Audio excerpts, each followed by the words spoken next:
예수 믿으면 복 받습니다. 아멘. 믿으십니까? 예수 믿으면 복 받습니다. 우리 옆에 분들과 한번 인사할게요. 예수 믿으면 복 받습니다. 예수 믿으면 복 받습니다. 네. 많은 분들이 아마 예수 믿으면 복 받는다라는 이 말씀 듣고 예수 믿는 분이 계실 줄 압니다.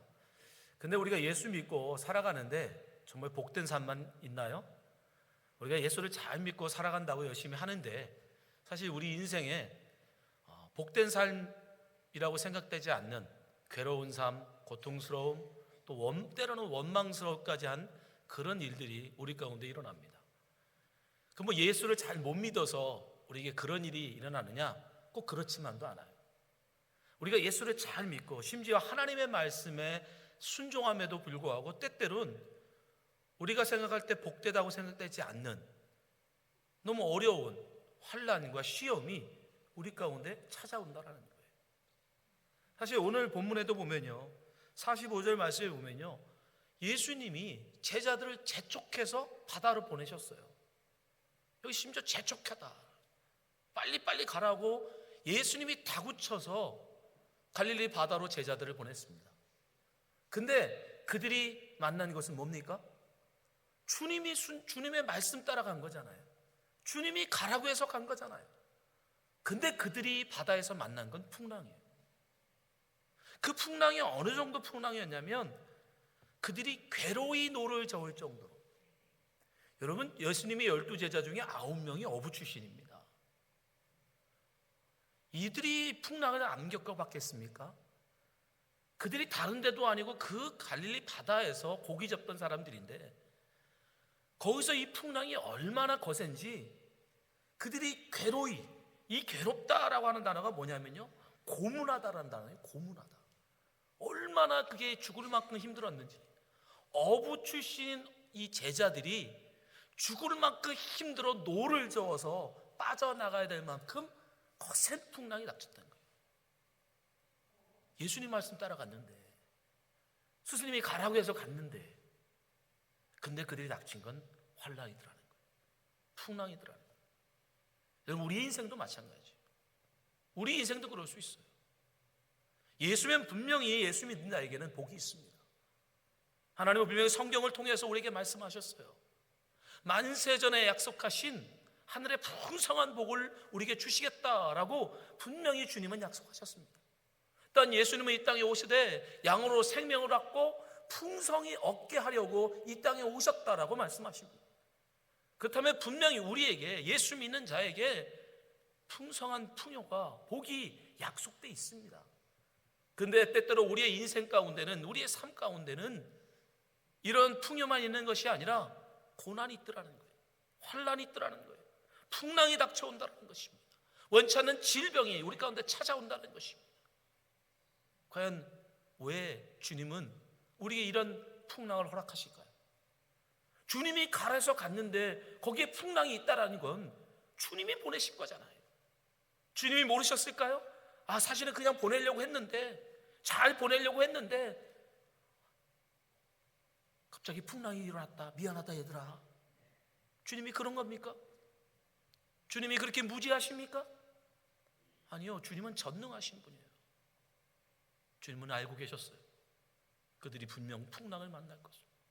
그 풍랑이 너무 힘들어서 제자들이 죽을 힘을 다해서 노를 저어서 그것을 빠져나가려고 노력해야 할 만큼 힘들고 어려움이 닥칠 것을 아심에도 불구하고 주님이 재촉하여 제자들을 보내셨다는 거예요. 뭘 가르쳐 주시려고 할까? 여러분, 우리에게서 고난이 오고 우리 인생 가운데 환난이 닥쳐오고 우리 인생에 원치 않는 질병이 찾아올 때 여러분, 의미 없는 고난은 없습니다. 예수 믿는 자에게는 여러분, 의미 없는 고난은 없어요. 그것은 다 하나님께서 우리로 무언가를 가르쳐 주시고 깨닫게 하시려는 하나님의 깊은 뜻이 있는 거예요. 지금 주님도 예수님이 제자들을 보내시면서 그냥 의미 없이 보내신 게 아니에요. 주님은 그 제자들을 가르쳐 주시기 위해서, 깨닫게 하시기 위해서 지금 풍랑 가운데로 그들을 보내고 계시는 것입니다. 과연 주님은 뭘 가르쳐 주시려고 할까? 여러분, 고난 가운데 우리가 원치 않는 어려움 당했을 때 우리가 어떻게 살아가야 할 것인가? 예수님의 제자는 어떻게 살아야 하는가? 바로 그것을 가르쳐 주시기 위함이에요. 환난 가운데 있는 자, 괴로움 가운데 있는 자, 고통 가운데 있는 자는 과연 어떻게 살아가야 하는가? 주님은 오늘 본문 말씀을 통해서 세 가지를 기억하라고 말씀합니다. 우리가 고난 당할 때 여러분 이 세 가지를 기억하십시오. 주님은 환난 가운데 있는 제자들을 향해서 세 가지 일을 행하십니다. 이 본문에 세 개의 동사가 나와요. 첫 번째 동사가 뭐냐면 바로 바라보시다라는 거예요. 바라보시다. 오늘 본문 48절 말씀 보시기 바랍니다. 바람이 거심으로 제자들이 괴로이 노젓는 것을 보시고, 여기서 보시다, 여기서 바라보다라고 하는 이 동사가 나옵니다. 여기서 이 바라보다라는 건 그냥 우연히 쳐다보다는 게 아니에요. C가 아니에요. 영어로 그냥 C가 아닙니다. Look at이에요. 주목하여 쳐다보셨다는 거예요. 일부러 제자들을 찾아서 그들이 지금 어떤 상황에 있는가 일부러 주목하여 주시하셨다라는 뜻이에요. 여러분, 환난 가운데 있을 때 주님은요 우리를 외면하지 않으십니다. 우리를 홀로 두지 않으십니다. 그 주님은 우리를 지켜보십니다. 여러분이 어떤 형편에 있는지, 어떤 어려움 속에 있는지 주님은 오늘도 우리를 주목하여 쳐다보신다는 거예요. 그뿐입니까? 주님은 그 제자들을 쳐다보실 뿐 아니라 그들을 위해서 기도하십니다. 그 제자들이 그 어려움들을 잘 이겨나가도록 주님은 그들을 위해서 지금 밤새 기도하신다는 거예요. 여러분, 이 사실을 기억하시기 바랍니다. 여러분이 홀로 외로울 때, 여러분이 홀로 지쳐 외로울 때, 기도조차도 나오지 않는 괴로움 가운데 있을 때, 여러분, 주님은 여러분을 위하여 여러분을 바라보시며 기도하십니다. 바로 우리 주님이 우리를 위해서 날마다 기도하십니다. 저는 군대 갔을 때 정말 사람이 힘들면 기도도 안 나오는구나 라는 걸 깨달았어요. 제가 21살 때 군대를 갔는데요, 그때는 제 신앙에 있어서 거의 절정기입니다. 뜨거웠던 신앙. 저는 그냥 시간만 나면 그때도 성경 읽고 하나님 앞에 기도하고 찬송하고, 사람은 그렇게 살아야 되는 줄 알았어요. 그러고 신학교를 갔어요. 그러면서 군대를 위해서 열심히 기도했습니다. 하나님, 제가 운전면허증 따갖고 가니까 운전병 시켜주세요. 왜냐하면 보병들은 맨날 걸어다니냐고 너무 행군이라고 하거든요. 그 걸어다니는 건 너무 힘들어요. 저는 걸어다니는 건 너무 싫어요. 그래서 겨우겨우 면허증을 따가지고, 그때만 해도 면허증 따기가 쉽지 않았어요. 면허증을 따고 군대를 갔습니다. 심지어 논산까지 가서 운전병 교육까지 받았어요. 이건 100%예요. 이거는 사단장도 못 바꿔요. 근데 바뀌더라고요. 그 원치 않는 최전방으로 그 몇 명 가지고 논산에서 딱 6명 갔어요. 6명. 몇백 명이, 한 600명을 될 텐데 그 많은 사람 중에 딱 6명이 최전방 갔는데 그 중에 한 사람, 주여, 그 트럭을 타고 가는데 얼마나 눈물이 나는지. 양구 아십니까? 양구를 지나서, 양구도 양반이에요. 양구 넘어가면 뭐가 나오냐면 원통이 나와요. 원통에서 못 살겠네 라고 하는 그 원통. 와, 원통에 넘어가네. 하늘하고 산밖에 안 보이는, 정말 운전병으로 제가 거기를 갔더니 모든 대대 사람들이 다 쳐다보고, 아유 불쌍한 놈, 운도 치지도 없는 놈. 대대에 딱 한 명 와 있더라고요. 딱 한 명. 대대 몇 명이냐? 400명입니다. 400명. 400명 중에 딱 한 명 논산에서 온 사람이 하나 있더라고요. 그 중에 한 사람이 또 저예요.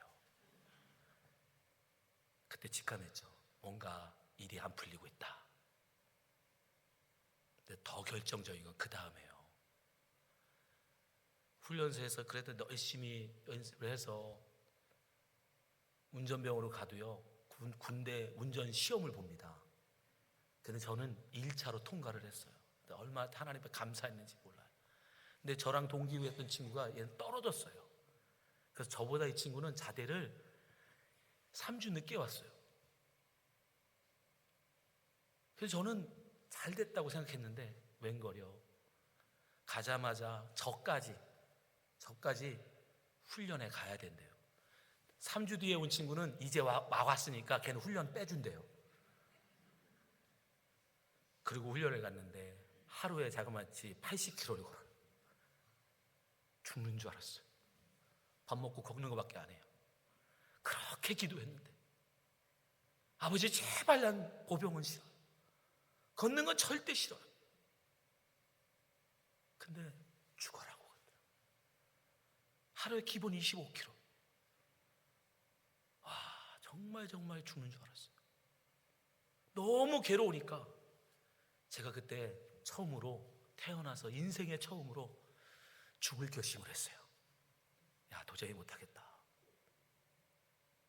주로 산을 걷거든요. 산악 횡군이에요. 살짝 비치쳐가고 옆으로 뛰어들까, 굴러 떨어지면 죽음 아니면 부러지지 않을까, 부러지면 앰뷸런스 타고 후송되니까. 예수 믿고요, 제가 죽을 생각을 해본 건 처음이었어요. 그만큼 힘들었어요. 얼마나 힘들든지. 선무 고참들은 제대로 못 걷는다고 얼마나 밤마다 불러서 패는지. 또 죽어도 주일에 교회는 가겠다고 우기니까, 이게 훈련도 제대로 못하는 게 논산에서 와가지고 거기다가 주일만 되면 청소 안 하고 교회를 가네. 교회만 갔다 오면 더 맞는 거예요. 그때 친구로부터 편지가 왔습니다. 근데 그 편지에 이런 글씨 써 있어요. 당신이 지쳐서 기도할 수 없고 눈물이 빗물처럼 흘러내릴 때 주님은 아시네 당신의 약함을 사랑으로 인도하시네. 당신의 외로이 홀로 남았을 때 당신은 누구에게 위로를 얻나. 주님은 아시네 당신의 마음을 그때 홀로 잊지 못함을. 누군가 널 위해 기도하네. 내가 홀로 외로워서 마음이 무너질 때 누군가 널 위해 기도하네. 이 가사를 보는데 얼마나 눈물이 나는지. 나는 그 괴로움만 생각하고 앞으로 2년 동안 이 군생활을 어떻게 감당할까, 이 괴로움을 어떻게 이겨낼까, 차라리 죽어버릴까. 괴로움에 빠져서 기도조차도 하지 못하는 그런 상황 속에 있을 때 누군가 널 위해 기도하네. 누군가 널 위해 기도한다는 이 말이 얼마나 저에게 위로가 되는지. 그때 저를 보내고 날마다 기도하시는 어머니가 생각났어요. 군대에서, 교회에서 저를 보내고 군대 보내면서 환송 예배를 해주던 저의 동기들이 생각났습니다. 누군가 지금 이 시간에도 나를 위해서 기도하고 있을 텐데, 누군가 지금도 이 시간에 나를 위해서 눈물로 간구하고 있을 텐데, 나는 그거 힘들다고 죽을 생각이나 하고 괴로워한다는, 얼마나 부끄럽든지. 그부터 제가 마음을 바꿔잡았어요.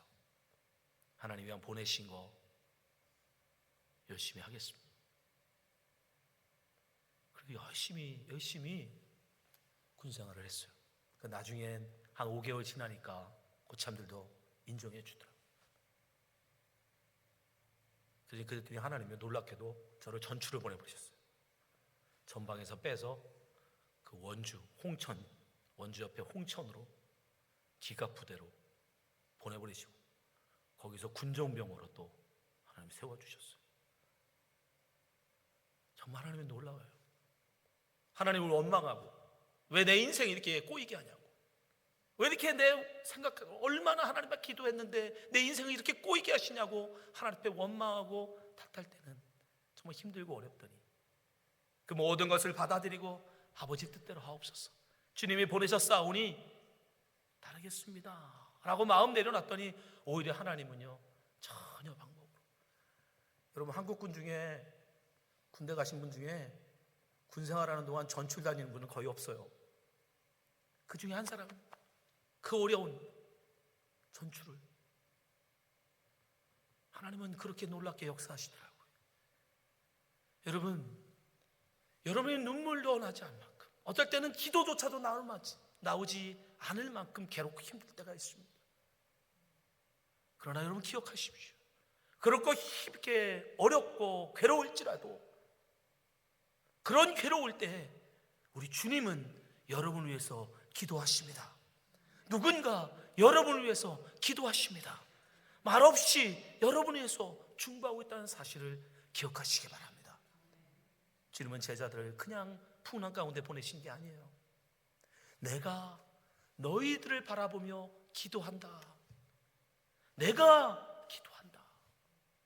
그걸 알려주시려고, 그걸 깨닫게 해주시려고 그들을 그 고난 가운데로 보내신 겁니다. 여러분 인생도 마찬가지예요. 여러분 지금 인생 괴로우세요? 힘들고 어려우세요? 여러분, 주님이 여러분을 위해서 기도하십니다. 여러분, 우리 교회 성도들이 여러분을 위해서 기도하십니다. 제가 여러분 성도들을 위해서, 여러분들을 위해서 날마다 기도하고 있다는 사실을 기억하시기 바랍니다. 그 위로가, 그 은혜가 여러분 너무너무 큰 것입니다. 두 번째, 주님은요 제자들을 위해서 기도하실 뿐 아니라 제자들을 찾아가 주십니다. 48절 말씀에 보니까 밤 사경쯤에 바다 위를 걸어서 저희에게 오사. 하나님이 그들에게 오셨습니다. 에콜로마이라는 것은 가다라는 뜻이에요. 가다. 주님이 의지적으로 그들에게 가신 거예요. 보냄을 받은 게 아니라 주님이 그들을 불쌍히 여기시고 제자들을 불쌍히 여기시고 그 제자들에게 찾아가신 거예요. 근데 여러분, 놀라운 게 있죠. 주님이 찾아오셨는데요, 찾아올 수 없는 상황이었어요. 주님이 올 수 없는 상황이에요. 지금 제자들이 어디 있습니까? 바다 한가운데 있어요. 풍랑 가운데 있어요. 근데 주님이 어떻게 찾아오시냐고요. 제자들이 여러분 그걸 기대할 수 있어요? 아니, 풍랑 가운데서, 육지도 아니고 육지에서 모래폭풍을 만나는 것도 아니고 바다 한가운데서 풍랑을 만나서 괴로워하고 있는데 주님을 오시라고 간구하고 싶어도 물 한가운데서, 바다 한가운데서 어떻게 주님을 오라고 간구합니까? 그럼에도 불구하고 주님은 찾아오시더라는 거예요. 여러분, 우리의 인생도 마찬가지인 거예요. 도저히 주님이 찾아올 수 없을 것 같은 상황, 이런 나를 찾아오실까? 이런 상황 속에 있는 나를 찾아오실까? 찾아오십니다. 주님은 비록 바다 한가운데 있을지라도 그 바다 위를 걸어서 여러분 찾아오십니다. 주님이 우리를 찾아오시는데 여러분, 장애가 될 건 아무것도 없다는 걸 보여주시는 거예요. 과학으로는 말이 안 되잖아요. 여러분, 어떻게 사람이 물 위를 걸어갑니까?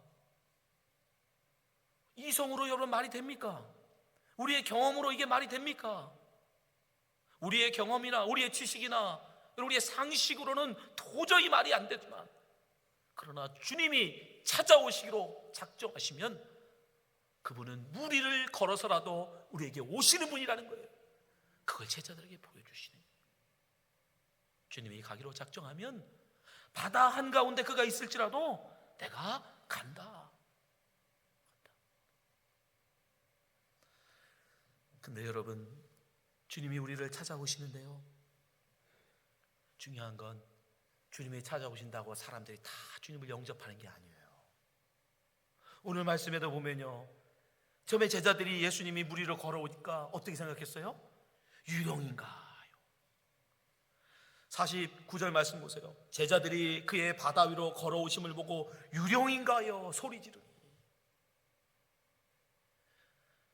그래서요, 마가는요 아주 다른 데는 없는 이 기사가 누가복음에 빼놓고 마태복음하고 요한복음에도 나오는데 거기에 나오지 않는 표현이 하나 나와요. 48절에 보면, 하반절에 보세요. 저희에게, 48절 보여주세요. 저희에게 오사 뭐 하시려 하다? 지나가시려. 지나가시려. 이 구절이 다른 데는 없어요. 근데 마가에만 나와요. 너무 이상하지 않습니까? 주님이 찾아오셨는데, 주님이 분명 제자들 보고 오신 거잖아요. 근데 지나가시려고 해요. 왜입니까, 여러분? 여러분, 주님이 찾아오신다고 모든 사람이 다 예수님을 영접하는 게 아니에요. 지금 제자들은 예수님이 걸어오심을 보고 뭘로 생각했어요? 예수님이 아니라 유령, 귀신으로 생각했어요. 헛것으로 생각했어요. 사람이 아니라고 생각했어요. 그러나 그들이 주님 말씀하실 때 그걸 깨닫고 주님을 영접하죠. 그의 배를 맞아들입니다. 마찬가지예요. 우리가 괴로울 때, 우리가 고통 가운데 있을 때 주님은요 분명히 우리를 찾아오십니다. 그 어떤 상황에 있더라도 주님은 우리를 찾아오세요. 근데 문제는 모든 사람이 그 주님을 영접하는 건 아니라는 거예요. 오직 주님을 알아보는 사람만이, 주님을 주님으로 인정하고 고백하는 사람만이 그분의 마음의 문을 열고 그분을 맞아들인 사람에게만 그 주님이 들어가신다는 사실입니다. 요한계시록 3장 20절에 보면, 볼지어다 내가 문 밖에 서서 두드리노니 누구든지 내 음성을 듣고 문을 열면 내가 그에게로 들어가 그로 더불어 먹고 그는 나로 더불어 먹으리라 말씀하십니다. 우리 주님은요 여러분 찾아오셔서 절대로 강제로 여러분의 문을 열지 않으세요. 주님이 강제로 여러분 속에 들어가지 않습니다. 강제로 여러분과 함께하지 않아요. 우리가 마음의 문을 열어 그분을 영접해요. 그분이 이 세상 가운데 오셨지만 그의 백성들이 어떻게 합니까? 주님을 영접지 않습니다. 그러나 영접하는 자, 그 이름을 믿는 자들에게는 하나님의 자녀가 되는 권세를 주십니다. 영접하는 자, 믿는 자, 그에게 찾아오시는 거예요. 아무리 풍랑 가운데 있을지라도, 아무리 어려운 상황 속에 있을지라도, 이런데 주님이 오실까라고 하는 그런 상황 속에서도 주님이 찾아오셨을 때 우리가 그분을 마음의 문을 열고 영접할 때, 그분을 받아들일 때 주님은 우리 가운데 들어오십니다. 여러분 함께 하십니다. 그 함께 하신 주님은 결코 여러분을 떠나지 않으세요. 주님 우리에게 분명히 약속하셨어요. 마태복음 20장 28장 20절에 보니까, 볼지어다 내가 세상 끝날까지 너희와 항상 함께 있으리라. 그 찾아오신 주님은요 절대 우리를 떠나지 않으십니다.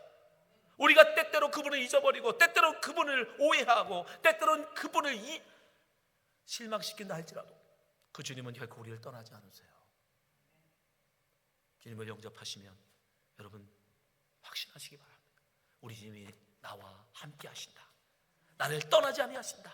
나를 버리지 아니하신다. 그분이 언제나 나와 동행하신다. 여러분 주님이 우리를 향한 사랑이 얼마나 대단한지 아십니까? 주님이 우리를 사랑하시고 우리와 있기로 작정하시면요 그 사랑에서는 그 어떤 것으로도 그 사랑을 끊을 수가 없다라고 얘기해요. 로마서 8장 38절, 내가 확신하노니 사망이나 생명이나 천사들이나 권세자들이나 현재이나 장래이나 능력이나 높음이나 깊음이나 다른 아무 피조물이라도 우리를 우리 주 그리스도 예수 안에 있는 하나님의 사랑에서 끊을 수 없느니라. 여러분 이 믿음을 가지시기 바랍니다. 그러면 우리는 괴로울 때, 힘들 때, 고통당할 때 그 주님을 통해서 위로를 얻을 수가 있어요.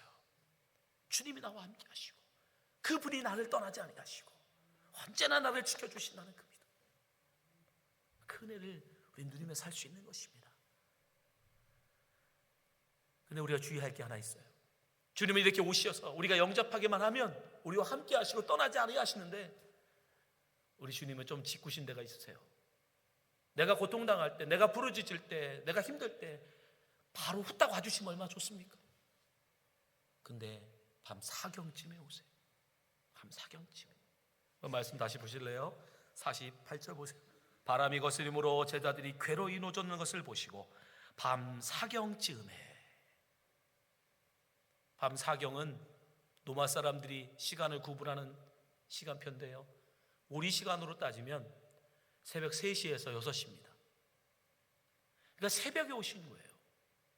밤새 제자들은 노를 젓고 괴로운 가운데 고통 가운데 있었는데 분명히 주님은 그걸 보셨는데 보자마자 오신 게 아니에요. 밤 사경쯤에 오세요. 새벽녘에 오세요. 여러분, 그래서 우리가 괴로운 거예요. 내가 힘들고 어려울 때 주님 앞에 부르짖고 외쳐도 불구하고 주님이 바로바로 오시지 않는 이유가 바로 이거예요. 우리 때에 오지 않습니다. 내가 원하는 때 오지 않으세요. 주님이 원하는 때에 주님의 시간에 오십니다. 그래서 문제인 거예요. 그래서 우리는 그 시간을 기다려야 돼요. 나는 지금 당장 원하지만 주님은 아직일 수 있어요. 우리는 그 주님의 시간까지 참고 기다려야 하는 것입니다.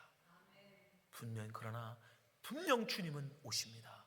이 밤이 지나가기 전에 분명 주님은 와주실 거예요. 그러나 여러분 믿음을 가지고 인내하십시오. 여러분 왜 밤 사경이었을까요? 제가 볼 때는 여러분 가장 어두운 때예요. 밤에 제일 어두울 때는 바로 해가 뜨기 직전 그 새벽녘이 가장 어둡잖아요. 내가 가장 힘들고 어려울 때, 가장 고통스러울 때, 나 이제 죽고 싶다라고 하는 그때 도저히 견디지 못하겠다라고 마지막 나의 그 손을 놓으려고 하는 그 순간 주님 우리를 찾아보세요. 여러분, 그러니 주님의 시간까지 인내하시기 바랍니다. 참으시기 바랍니다. 조금만 견디세요. 조금만 더 견디시면 분명 주님은 오실 것입니다. 마지막으로 주님은요, 그들에게 말씀을 주세요. 제자들에게 찾아오셔서 제자들에게 말씀을 주십니다. 50절 말씀 보니까 저희가 다 예수를 보고 놀랍니다. 이에 예수께서 곧 더불어 말씀하여 가라사대 안심하니 내니 두려워 말라. 이거로 마가는요, 말씀이라는 단어를 계속 강조해요. 말씀하여도 말씀하셨다는 거고, 가라사대도 말씀하셨다는 거고, 내니도 말씀하신 거예요. 3번 반복합니다. 주님의 말씀이 떨어지다라는 거. 이 말씀하시다. 주님의 말씀이 떨어질 때 여러분 어떻게 됩니까? 제자들이 위로를 얻게 되죠. 두려움에 떨었던 제자들이 평강을 누리게 됩니다.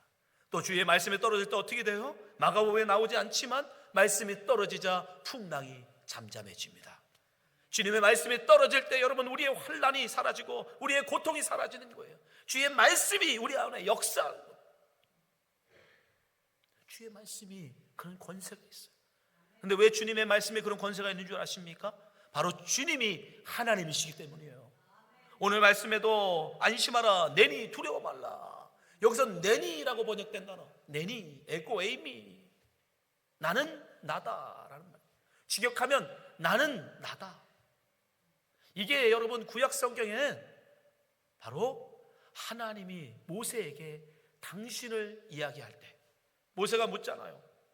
제가 백성들에게 가서, 이스라엘 백성들에게 가서 뭐라고 당신을 소개하니까, 당신의 이름을 뭐라고 말하니까, 그때 하나님이 모세에게 하나님의 이름을 가르쳐 주세요.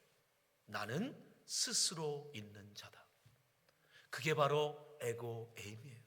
나는 나다. 영어로는 I am who I am.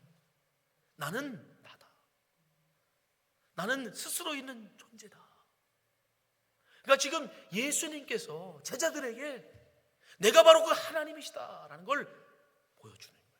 나타내주는 거예요. 그 창조의 하나님이시기 때문에 그 말씀에 권세가 있는 겁니다. 그 말씀에 능력이 있는 거예요. 여러분, 하나님의 말씀이 우리 가운데 떨어질 때 여러분 우리는 새로워지는 거예요. 말씀의 권세를 믿으시기 바랍니다. 하나님의 말씀은요, 운동에 있고 자유의 날선 검보다도 예리해서 우리의 혼과 영과 골수를 찔러 쪼갠다라고 말씀하십니다. 하나님의 말씀은요, 우리를 변화시켜요. 하나님의 말씀은 우리를 새롭게 합니다. 하나님의 말씀이 떨어지면요, 여러분 우리가 새 사람이 돼요. 우리가 born again 되는 거예요. 우리가 왜 환난과 고통 속에서 괴로워합니까? 여러분, 예수님의 말씀이 떨어지면요, 그 세상이 이제 두렵지 않은 거예요. 예수님의 말씀이 우리 가운데 떨어지면요, 여러분, 우리 죽음이 두렵지 않아요. 예수님의 말씀이 떨어지면요, 이 세상의 권세가 그 어떤 것도 두려워하지 않게 돼요. 제자들에게도 마찬가지죠. 안심하라, 내니 두려워하라. 이 세상을 향한 두려움, 그것이 사라져버려요. 여러분, 하나님의 말씀을 받으시기 바랍니다. 하나님의 말씀을 붙드시기 바랍니다. 하나님의 말씀을 붙들지 않으면 우리는 이 세상 앞에 두려워 떨 수밖에 없어요. 죽음 앞에 두려워 떨 수밖에 없어요. 여러분이 왜 힘들어하는 거예요? 왜 고통스러워 하시는 거예요? 왜 울고 계신 거예요? 무서워서 그런 거잖아요. 무서워서. 말씀이 떨어지면요, 그 두려움이 사라집니다. 주님은 결코 우리를 홀로 두지 않으십니다. 우리가 괴로워서 도저히 기도조차도 나오지 않을 것 같은, 그렇게 힘들고 괴로울 때 여러분 기억하십시오. 주님은 오늘도 여러분을 위해서 기도하십니다. 여러분을 바라보시며 불꽃 같은 눈으로 여러분을 관찰하시며 여러분의 처지와 형편을 바라보시며 여러분이 그것을 능히 이겨내도록 여러분을 위해서 기도하고 계시다는 사실을 기억하시기 바랍니다. 주님은 오늘도 우리를 찾아오셔서 주님이 우리와 함께 하시기를 원하십니다. 우리가 그 마음의 문을 열고 주님을 영접하면 주님은 오늘도 우리와 함께 하시고 영원히 떠나지 아니하시고 우리와 동행하기를 원하십니다. 주님은 또한 우리에게 찾아오실 뿐 아니라 우리에게 말씀을 주세요. 그 말씀이 능력이고 그 말씀이 권세입니다. 그 말씀을 가진 자는 세상을 이기게 돼요.